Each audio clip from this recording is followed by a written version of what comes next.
All right, listen up. This is the Music Scene Podcast. I am your host, Dave Cudrak. Today on the show, we've got the amazing Kyle Austin. If you've ever been to Nashville on the Broadway scene and you've been to a place called The Valentine, chances are you've seen Kyle performing up there on stage. He also plays a couple of different places around Nashville. He's originally from Kansas. Incredible country singer. I first met Kyle just briefly while I was in Nashville, requested a song. He sang it, sounded amazing. And then I just started following him on Instagram. He's got a full-length album out that he released back in 2020. So make sure you check that out. He's got a recent single that he released called Bad Luck. Yeah, see, if you've ever been interested in kind of how that whole Nashville scene works, if you've ever been there, you know that there are bars and bars and bars, and every single bar has live music. But there are a ton of songwriters in Nashville. So there are a lot of folks down there who are trying to make it in the music business writing songs. So we talk about all that stuff in our conversation. It was really a thrill to have Kyle on the podcast here. So I am very grateful for him taking some time out of his busy schedule because he gigs pretty much every day. Stick around for two songs at the end. They're great songs. I think you'll dig them, especially if you're even remotely into country music. You will definitely dig what Kyle does. So yeah, here we go. Kyle, how are you? Doing great. Good. I appreciate you joining. Thank you very much. Yeah, thanks so much for having me, David. I originally saw you at the Valentine in Nashville. That's how I know you. Yeah. My girlfriend Leanne and I went to Nashville. It was about 2 years ago, and you were at the Valentine, and I remember seeing your banner or your sign or whatever. I was like, this guy's really, really good. I really enjoyed the sound of your voice and obviously your playing. That's awesome, man. Thank you so much. That's great. Thanks for coming out and seeing us too. Yeah, it was great. And I looked at your so I'm up here in New Jersey. I don't know if you're aware of that, but I try to make it down to Nashville at least once a year. I looked at your schedule, and you play the Valentine and Losers as well. It looks like you're scheduled there like every day practically. Yeah. Lately, especially with the slow season, whenever it gets cold around here, Okay. it's like 5-6 times a week. I'm usually Okay. Wow. I have a question for you first. Yeah, sure. I made it up to New Jersey for the first time, I think last year, maybe 2 years ago, for the Barefoot Country Music Festival in Wildwood. In Wildwood, yes. I have a question. Are you Taylor ham or pork roll? Pork roll. Pork roll. Yeah. I think we were Taylor ham. Which one has ketchup on it? Oh, I think the Taylor ham one. I think. Yeah. I think the people that took me out there were Taylor ham. So there you go. I'm Taylor ham too, but just by association, That's right. No, that's all. Did you play the Barefoot Country Festival? We did a bunch of stuff around the festival. Okay, cool. I wanted to dig into your background a little bit, kind of figure out and find out, how you got started and what projects you're working on and things like that. So, I know you were born in Kansas, I believe, correct? Yes, sir. Yep. Okay, so where did this whole musical journey begin for you? My grandpa, whenever he was in the military, he got a guitar, or I think it was after the military, but he got a guitar and taught himself how to play music and taught himself how to play guitar. And whenever I was 10 years old, I got my first guitar, and then every week, every Wednesday, we would go to a different nursing home in Kansas and play. Oh, wow. That's awesome. Yeah, so every Wednesday we'd do that, and then he got me signed up for this thing called Kansas Old Time Fiddlers, Pickers, and Singers. It's like not necessarily how it works because I was like 13 at the time, but there's like charters all across Kansas, and every second Sunday of every month we meet up at a like a community center and do that for like the people in the town. So that's great. Yep. So were you singing and playing at the age of 13 then? Yeah, at the age of 10, I got my first guitar. By probably 11, I was singing and playing guitar in front. Wow. Were you doing primarily covers, or did you start writing at that time as well? I tried. My grandpa was a writer. He was a great writer, but at 11, it's kind of hard to really have a lot of life experiences besides meeting the girl at the water fountain. Yeah. Exactly. You know, I it was agree. in between periods at school, and I met her. Yeah. And then where did it go from there? Did you join a band or have you always been kind of a solo guy? Yeah, so I was actually supposed to be just the guitar guy, which Okay. I wasn't even good at that. But my brother is a great singer, and he was a fiddle player, and then he became incredible drummer. You know, my grandpa was kind of the head of the show, Hmm. most part. He was funny, and he'd been doing it for so long, and I was a nervous 11-year-old kid, 12-year-old Sure. I bet. kid. But eventually, him and I started bands together. Revolting against the guardians in your life. They want you to play a certain kind of music, so Oh, okay. switch to rock. Yeah, yeah, yeah. We were Nice. playing a lot of like biker stuff. By the time we were in high school, I was kind of just the guitar guy until about maybe 6 years ago, 7 years ago. Hmm. I had been doing construction. I had my own construction business, and I broke my spine in two places. Oh my goodness. How'd that Yeah, happen? it was a car accident on the way to it was a whole thing, but Wow. I didn't I didn't feel like I could go back to that stuff really, especially right after that. So Sure. I started doing music because I had to lay in bed all day and Hmm. really take it easy. So I was getting into music, and I started posting videos, and everybody's like, "Wow, you should do more of this." And then somehow I ended up getting a gig that paid me $150, and I was like, "I can get paid for this? I've been doing this for free my whole life." So then I started doing it as a solo thing. Yeah, I saw your first album. I assume it's your first album on Apple Music. I see you've got one like full length album that was released in 2020. Yeah. Hmm. Outlaw, I think it's called. Yes, sir. Yep. So how did that come about? You just decide one day to put out an album, or? Yeah, it was 2020. It was peak COVID. Mhm. I had done all kinds of crazy stuff to try and get everything had been shut down, and I had made by that point I had made music my full time job, Okay. and luckily enough I had started diving deep into like YouTube and also a thing called Twitch Yep. where you get on and it's just live streams. I had a morning show where every morning I'd get on for a couple hours called Coffee Chords and Country. Hmm. And that's still going, right? Yeah, yeah. Okay. It's pretty intermittent, whenever Okay. I have the time to like jump in and jump out. But yeah, Sure. Sure. what's going on. But yeah, luckily I had that stuff going on, but I did a couple of crazy things trying to get like just money or keep, stay relevant for Hmm. how I thought I was supposed to. One of those was I needed to put out an album to keep, music coming, and uh I just decided I was like, you know what, in 15 days I'm going to release an album. And so 15 days. yeah, in 15 days, I wrote the 10 songs that are on that album and fully produced it, played all the instruments on it, Wow, that's and amazing. did all that. Yeah. The recording sounds great. Did you record that in a studio or was that like a home studio type That thing? was, yeah, it was in the basement that I was doing. Really? Yeah. Hmm. It sounds great. I mean, I've listened to it a few times. It's the sound quality on that is perfect. Thank you so much, man. It's Thanks. great. I love it. Yeah, so how did that what did that album do anything for you? Did that kind of launch things or I mean, because you said you were kind of and I don't want to misinterpret. So you said you were doing music full time, trying to stay relevant. Sounds like there were some Yeah. struggles there. Put the album out. Did life get easier after the album came out? Yeah. Yes. No. Obviously, it was still COVID. So, Mm-hmm. but honestly, the amount of everybody was so bored, obviously, because there was nothing going on. The amount of like interest people had was obviously elevated at that time. Sure. Yep. Um, I mean, there was a lot of stuff that came from that. Mm-hmm. Um, still coming from that. I would like to say it was kind of a turning point, but I feel like all of what I did during COVID was a turning point for me. Okay. So It what got else did you do besides putting out an album?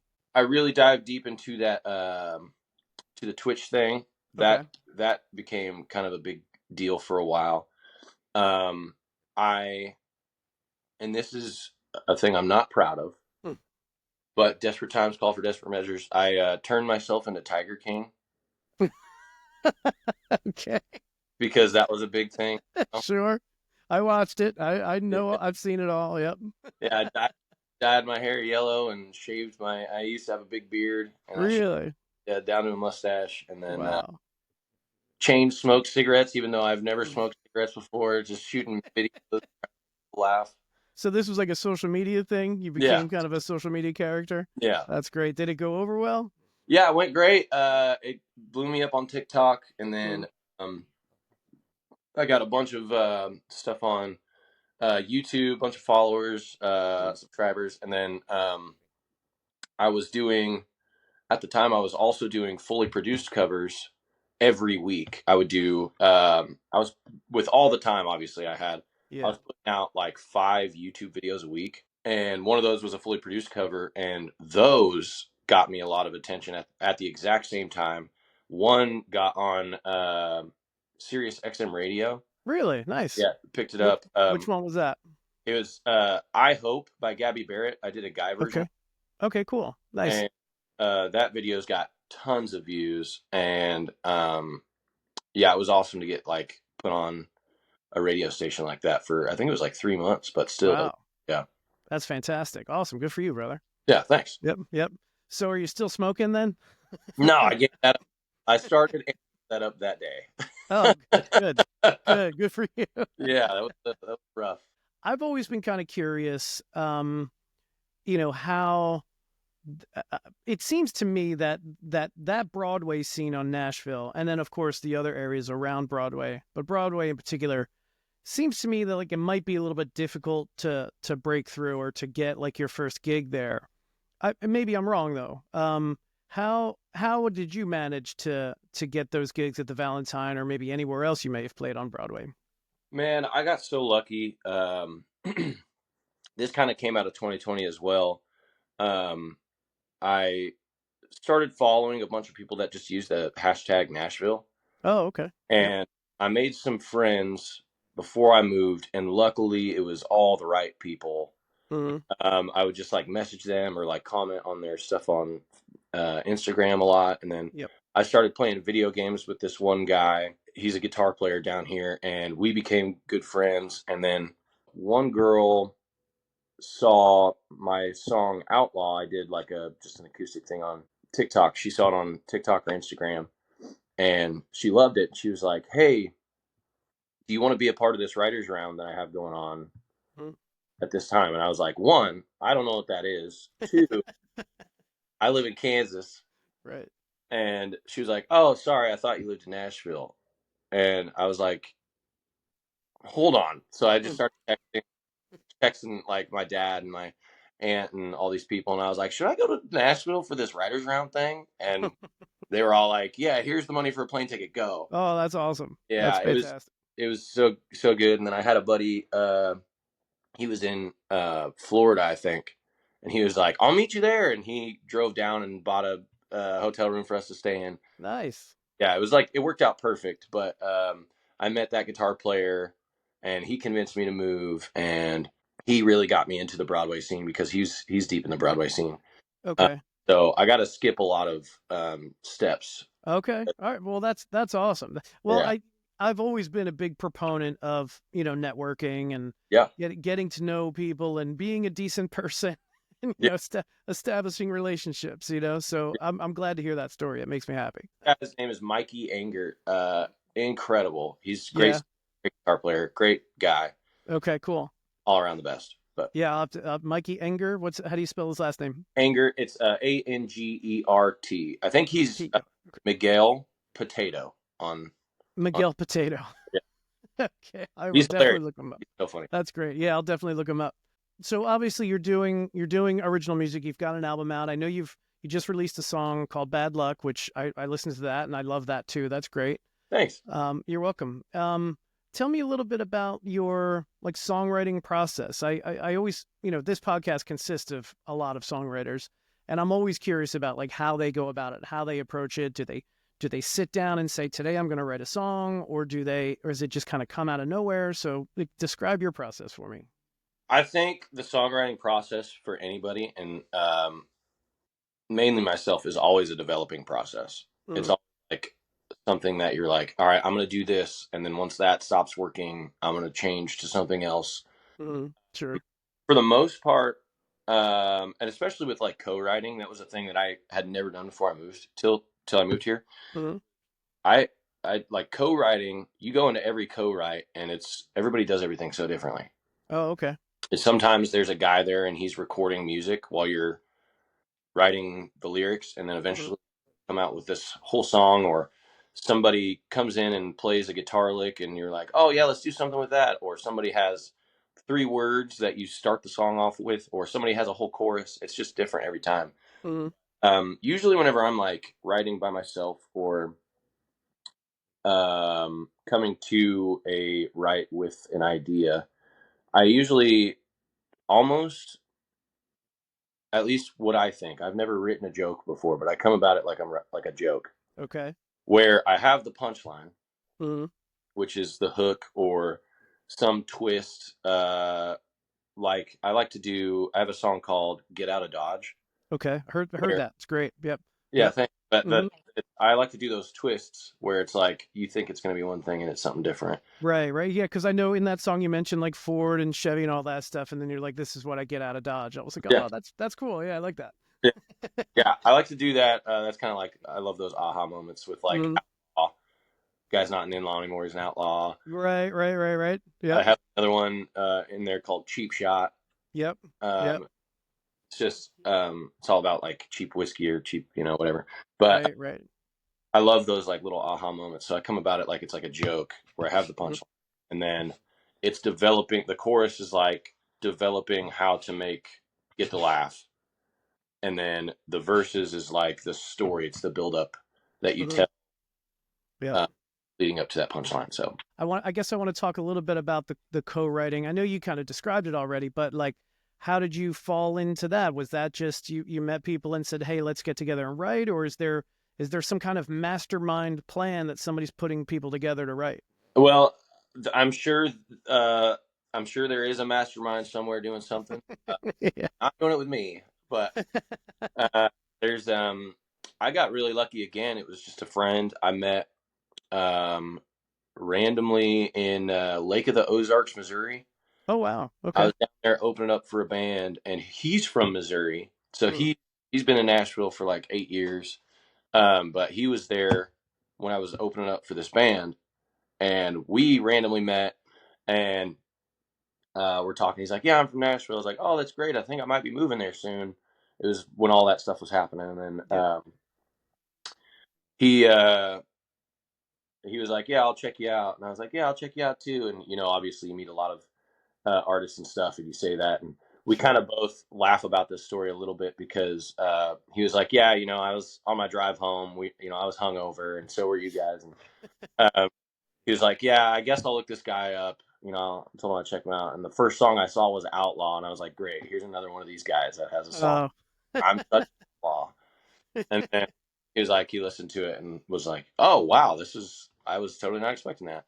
Mhm. And listened to his songs, we're like, "This guy is great. What the heck? How did we find this That's guy great. in Lake of the Ozarks?" But I met him, and he knows everybody. He's a great guy, and he's introduced me to so many people, got me in on so many co-writes. Um, his name's Hunter Mounts, one of my best friends. But Awesome. he, Shout out to Hunter. yeah, he again, it was just that lucky thing where I met the right person, and this he knew like all the right people that got me into the co-writes. And a lot of it is meeting people. There's like a few places you go to besides writers rounds. There's a few bars you go to where you get introduced to somebody, and you guys start talking, and there's always that, "Oh yeah, we should write sometime." Mhm. All right, yeah, when are you free? And then you put it in your calendar, and you guys pick somebody's house. You just meet up, and then hopefully it goes well. I've been to a few of the writers' rounds as a spectator in Nashville. I Yeah, know there's quite a few on Broadway and then off of Broadway. Is the section of town where Losers is that considered like South Nashville, or does that have a name or no? yeah, it's called Midtown. Midtown. Okay. All right, Yeah, because the last time I was there, I hung out in Midtown primarily. yeah, Midtown is there's Music Row, which has like Live Oak, and Mhm. it has several other bars over there. Music There's Row, Tin Roof over there, I think. yeah, yep. Yep. Mhm. And then Midtown has losers and stuff, but those two places is primarily where all like the original music gets played. Yeah, I had a tendency to notice that, because we would go to the writers' rounds at Live Oak. We went to a great one at Tin Roof. Such good music, and we don't have up here in New Jersey. We don't have a thing like that. We don't have a writers' round. We just have open mics out the wazoo. You know what Yeah. I mean? so, so it's always fun to go down to Nashville and actually witness one of these writers' rounds. Yeah, it's a pretty interesting thing for sure. And I feel like it's so cool just because, you get to hear the stories behind the songs a little bit. Mm-hmm. Um, there's always like some gem in every writer's round where you come out of there where you're like, man, that person was so good, or I love Yeah. the song. I can't get this out of my head. And Yep. Yep. It's great. start calling that person, you find out more of their music. There's always just Mm-hmm. that thing. So, but there are some folks here that are just incredible lyricists. I wrote with a guy once that was he didn't sing Mm-hmm. and play any instruments. And going into it, obviously, I was like, I don't know how this guy is here, but stuff he was doing was like he was really focused on the rhythms and like where words had emphasis and stuff Okay. like that. And I was like, wow, this is incredible. Like, how did I never think of this? He Yeah, I was was gonna say I don't write much, but when I do, I don't think of that sort of stuff. yeah, it definitely opened my mind a lot to that. Mm. Uh, I'm super thankful for that, right? And we got a great song out of it. But yeah, it was just funny how you think there's it's songwriting. You think you should have to sing or you should have to Right. play guitar, but obviously there's more to it than that. There's several different levels, and Telling a story and yeah, creating characters and stuff like that. Yeah. yeah, and it was really incredible how focused he was on not only the lyrics but the rhythms and where the emphasis went on certain words and stuff, and it was awesome. I do want to say though, don't sell yourself too short on not being a lyricist. I do really enjoy like your lyrics and all that, and the song "Bullshit." Oh, thanks. I I can relate to that song so hard. Yeah, it's so funny. A lot of those songs I get like almost a little embarrassed just because it was like a rushed process. It was 15 days and I was just Mm. like, oh, just write the song, like whatever, stop thinking about it so hard, just write the song. And obviously I was like a little more green in the production area, uh, which I also produced Bad Luck. I had Okay. my play on that. Mhm. But I was just there's a clear difference between like Bad Luck and those. Mhm. And sometimes I get embarrassed, but it's always so funny. Everybody goes back to that album and is like, "Oh, I just love this song," Yeah. and I have to like tell myself to be proud of it sometimes because I do get embarrassed about it. But those it's so funny how many people always go back to that, and there's always like one. It's always a different song on there that people are like, Right. "Oh, Well, I I love." think I think that proves that like your lyrics are relatable. You know what I mean? Like because there's a story in every song on that album, and Yeah, every story is a little bit different, and I'm sure it hits home with a lot of different people on different levels. no, So did your grandfather did he like pursue music as a career, or was it more or less just a hobby for him? um, I mean, he treated it as a career. I don't think we made a ton of money doing the stuff that we did. Okay. But there was like obviously there was gigs he would play. Like we would do a thing called Beef Empire Days, which was just a thing in Dodge City, Kansas, where kind of like a fair, I guess, and he would get a lot of county fairs and stuff like that. But Nice. most of the time, we were doing stuff for free for like nursing homes or Yeah. mm, that Kansas Old Time Fiddlers, Pickers, and Singers thing was free, but Yep. uh, he was the sheriff for a long time in my hometown. Oh, okay. Yep. He just did music for fun. Mhm. Uh, his I love this story. He did it with his wife. He had a drummer back out of a show the week of a gig Mhm. and couldn't find somebody else, so he handed the drumsticks to my grandma. And was like, "You got to learn how to play drums." So she learned how to play drums and she sang harmonies, and then In a week, she learned how to play drums. yeah, the rest of the time, I played drums for 'em. That's fantastic. Yeah, but they just did it because they loved it. How about your dad then? I mean, I know your bio says that it was passed down from your grandfather. Did your dad have any kind of music in him? My grandfather's that did it was on my mom's side. Oh, That okay. family is so musical. There's 7 siblings, and they'll at family reunions or whatever, they'll get together and they'll sing. That's I, great. I don't know where they find 7-part harmonies, but they find That's they're great. there's 4 girls. They always do song like sing together, and it sounds great. They're all incredible.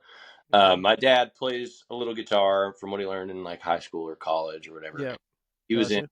he was in like high school choir and stuff. So Okay, I still get a little bit of musical talent from that side too. very cool. And you mentioned a brother. Is there any other brothers or sisters?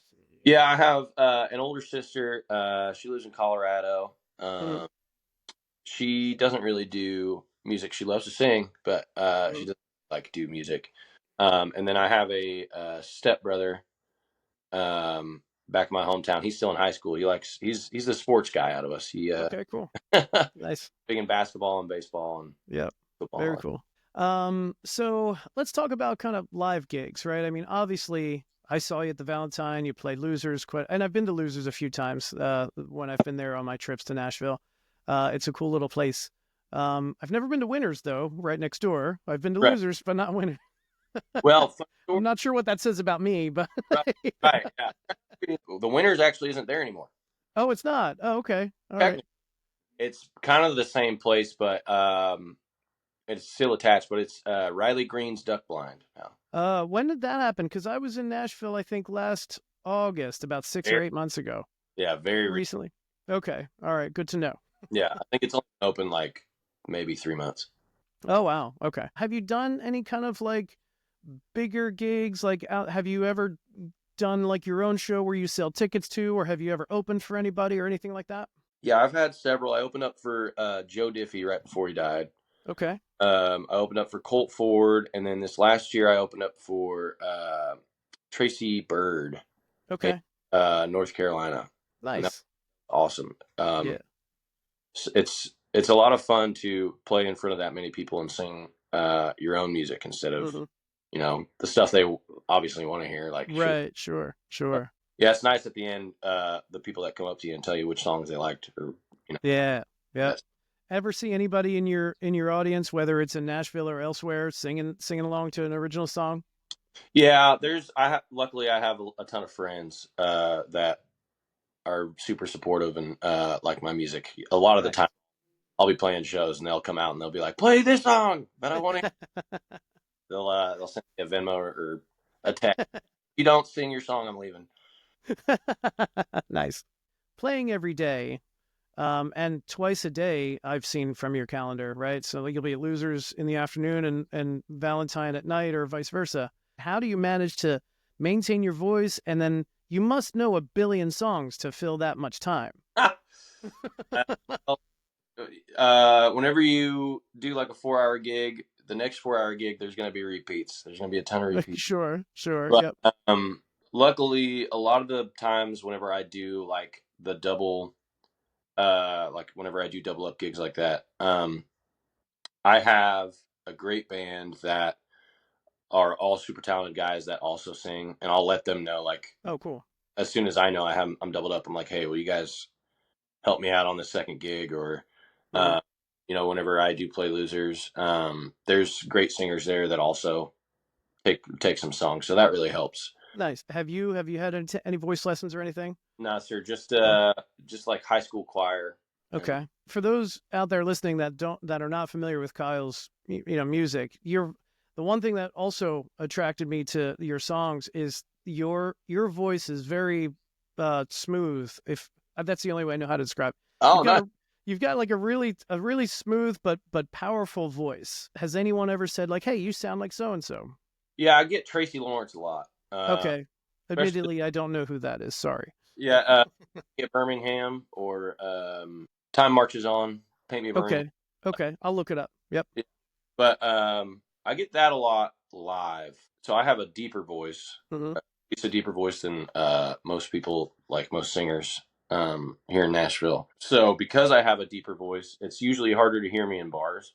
Oh, So really? I Really? really project. Okay. So I have a really loud singing voice and just a low one. So I think that's kind of the pairing. Okay. Got it. Got it. That's cool. So who do you play with in Nashville? Like when you say you have a band, are these people that play with you every night, or do you switch it up sometimes? Like how's that work? If you're booked as Kyle Austin, how do you decide who's playing with you? Most nights I play with my best friends. I've played with them pretty much the entire time I've been here in Nashville. Okay. I met them through a Facebook post. Oh, nice, nice. But they moved the exact same time I did, and we've been best friends and playing music. They're super talented guys, so they're on the road with all kinds of different artists. So whenever they're gone, usually I luckily I have a list of super talented friends that I can reach out to. That's about the only time I really switch it up. And then describe this coffee chords and country on Twitch that you got going on. Is it just kind of like a live thing, a live stream thing that you do? Yeah. It's kind of a lot of people don't really know what Twitch is, and the people that do know what Twitch is, they think it's only about video games, and Okay. that's how it kind of blew up. Was people play video games there? Mm-hmm. Um, yeah, it's basically just like a Facebook Live, Okay. but there's a lot more tailored to the live stream because it's a there's no other social media portion on Twitch except for just the live stream. Right. There's no feed that you post to or anything like Right. that, right? Yeah. Okay. Yeah. Mm-hmm. There's no photos or nothing. It's all about the live stream. So the quality over there is increased. Like the stream quality is increased. Mm-hmm. A lot of different options. Like people can subscribe to you if they like you. They can give you like $5 a month to keep Oh, just cool. please keep doing this. Yep. And if they subscribe to you, you have uh, emojis that are tailored to your channel. So if somebody subscribes to you, they get access to those emojis. Oh, cool. I love Taco Tuesday, so I have one that's a taco and it just stuff like Nice. that. Yeah. It's If you pretty do it cool. regularly, people will start to remember like, oh, it's Tuesday or it's Mm-hmm. Sunday. Um, I gotta be home for this thing. I love this. Or just you almost kind of just get reminded like, oh yeah, it's that time of the day. I gotta log in and Right. say hey. Yeah. Or as long as That's you're regular with it, it really you start to develop a pretty decent following, and you can get some really, at least from Coffee Court and Country, I've gotten some really, really dedicated fans. I was gonna say that to me, again, I don't have a Twitch account, but to me it sounds like it would be a loyal fan base. You know, if Yeah. they're committing their time at a certain time every week or whatever, yeah, I would think they're pretty committed. And not only that, there's so much interaction Mm-hmm. because between songs, like if I'm not getting requests or if there's a chat, so and it's a live chat, so if somebody's talking about something, like we'll sit and chat about something. Mm-hmm. That's Uh, cool.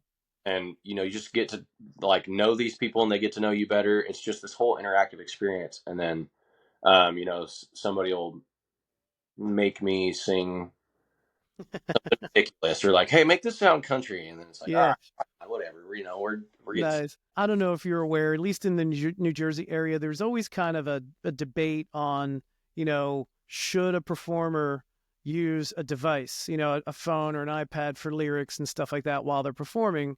And, I think there are some people who are very much against it. And then there are other people that are like, no, how can you be entertaining if you don't know like the words and stuff? And then I came down to Nashville and I saw lots of performers using devices, and then it occurred to me, well, they get lots of requests all the time, and there are probably songs that are not in their regular set list, because you've got tourists from all over the world coming, and they're like, play this song. So I guess my question is, what's like the craziest request that you've gotten that you were either able to pull off or that you at least attempted? Does one or two stick out in your mind? I know um there's been thousands, I'm sure, but like, are there any that stick out? yeah, I'm trying to think on the mode of the phone thing Mm-hmm. as well, or on that. I think it just depends on the gig. I think if you're taking requests or you're doing a thing like if you're playing a gig that's mainly covers, you're constantly adding covers to try and make sure that, Yep. people aren't hearing the same thing all the time. So you've got tons of stuff to learn. It's hard to memorize all that stuff. Yep. And if you're taking requests, you want to be able to do these songs that people are requesting that you've never practiced, or Right. what. I've heard this song, I don't know, 5 times. Yeah, I'll give it a shot. Mm-hmm. You have to have lyrics in order to do that. So I think it just depends on the gig. Obviously, if you're doing like an hour or something like that, an hour and a half, of music, or you're doing original music, obviously you don't want that stuff Right. in Agreed. experience. But Yep. those gigs like that, I think there's no reason to get mad about having a phone on stage whenever you're just trying to make everybody have a good time. Right. I think that's the key, right? Because there have been times where I've gotten requests and I'm like, I'm sorry, I've never even heard of that song, let alone know how to play it. Back to your question, there's been a ton of times. So the band that I normally play with, we thrive in the chaos of playing songs that we've never played. Okay, good. That's awesome. So yeah, a lot of times we'll like get something, and then if somebody's just nice enough, or if we're just like, yeah, we'll give it a shot, Mhm. I'll pull out my phone and I'll listen to it right quick, and I'll be like, all right, I think I got it, boys. Hold on, and then I'll pull up the lyrics and be like, all right, just follow me, key A, here we go, here. Right. And we try and joke about it, like, if we're gonna give this a shot, but if you don't like it, remember it's your fault. Nice. Yeah, we thrive in the chaos. There's been tons of crazy songs. I mean, between us guys singing Taylor Swift, or Dixie Chicks, or doing yacht rock, like what's if you like pina coladas, like Nice. stuff like that. It just gets Yeah. crazy. I've done Snoop Dogg. I've done, Really? That's yeah. awesome. There's one on YouTube that Twitch made me do. I did I Kissed a Girl by Katy Perry. Oh, very nice. Yeah, I back in the day I had this looper, and I would play all the instruments and loop all the Oh, instruments, cool. a whole thing on YouTube with that. But we're very unafraid to put ourselves outside of our comfort zone whenever it comes to That's that. great. That's So great. I love it. Where can people find you? For those that don't know you but want to follow you, what's your handle on everything? I try to make it easy, make it just one thing. It's all Kyle Austin Music, Instagram, Facebook, uh, Twitch, all that stuff. So Okay. All right. Kyle Austin Music. Okay, yeah, awesome. Before we get to the performance, is there anything you wanted to bring up, talk about, mention, whatever? I'm just grateful. Thanks for asking me to be on this, man. This Yeah. is a great setup you have. All the stuff over there too with the microphone and stuff. This looks and feels great. It looks And, like I know what I'm doing. Is that what you're saying? but yeah, and that's great, man. This is awesome. I really. I appreciate you doing it. Thank you very much, Kyle. Yeah. What songs are you gonna do for us? Yeah, I'll do one that's out and one that isn't out Okay, great. for you. We'll start with I'll do Get Out of Dodge for you. Perfect.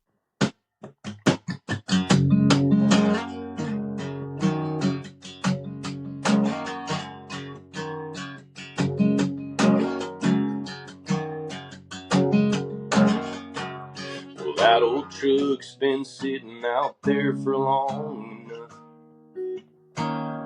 Should probably take her for a spin and make sure she fires back up. But there's one thing keeping me taking it on the town. Baby, it's your memory. It's always bringing around. I get the miles out of Chevy. I get the horses from a Ford. I take a Tundra. I take any two-wheel drive or 4x4. Just to leave those memories parked inside that old garage. That's all I get out of Dodge.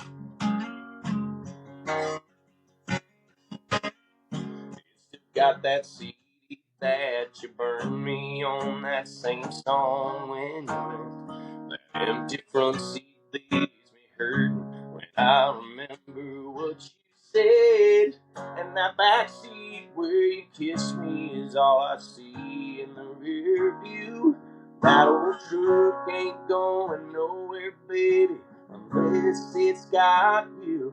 I get the miles out of the ship. I get the horses from a Ford. I take a Tundra, I take any two-wheel drive or 4x4, just to leave those memories parked inside that old garage. That's all I get out of Dodge. Yeah, that's all I get out of Dodge.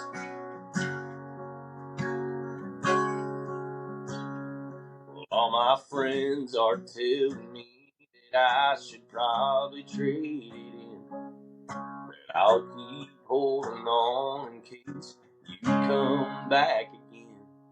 I get the miles out of a Chevy. I get the horses from a Ford. I take a Tundra, I take any two-wheel drive or 4x4, just to leave those memories parked inside that old garage. That's all I get out of Dodge.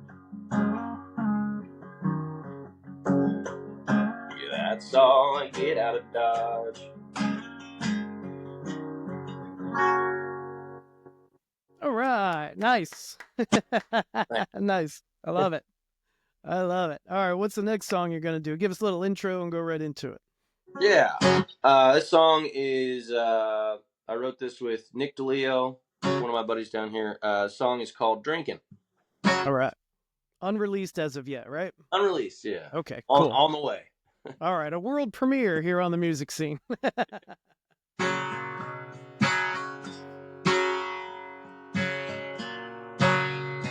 There's a couple at the bar, lighting that spark out of nothing. They got bottles and beans, feeling that neon loving. One day killed, yeah, I still feel it, but I'll be fine by the time the next round's coming. For the heartbreak, for the mistake, for the pride filling up these boots, for the sad song distracting me from the cold hard truth, for the lights, for the bar shedding light on my heart, so I can see through all of this thinking, make it a tall pour. That's what I came for, drinking.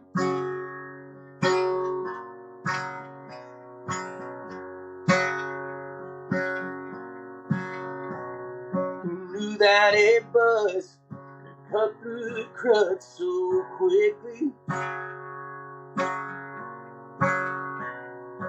On one hand there's us, the other's a bottle half empty. Am I going crazy, or has drowning made me finally see the reason for the heartbreak, for the mistake, for the pride filling up these boots, for the sad song distracting me from the cold hard truth, for the lights, for the bar shedding light on my heart, so I can see through all of this thinking, make it a tall pour. That's what I came for, drinking. Whoa, I was looking for something to blame. Whoa, now I'm leaving with the reason I came.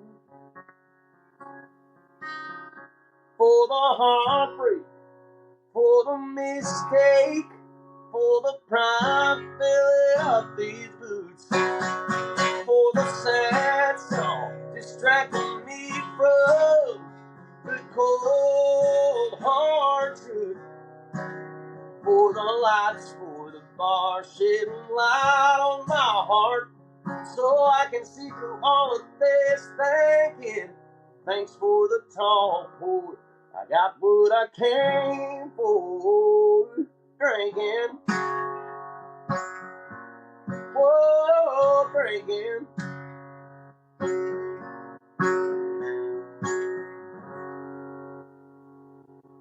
All right. Very nice, Kyle. Very nice. Thanks so much, David. Appreciate it. I love it. I love it. All right, man. Well, I'm going to let you go. I appreciate you doing the podcast, and thank you so much. Awesome, David. Thanks so much for having me. I really You're appreciate welcome. it. My man. All right, brother. Thank you.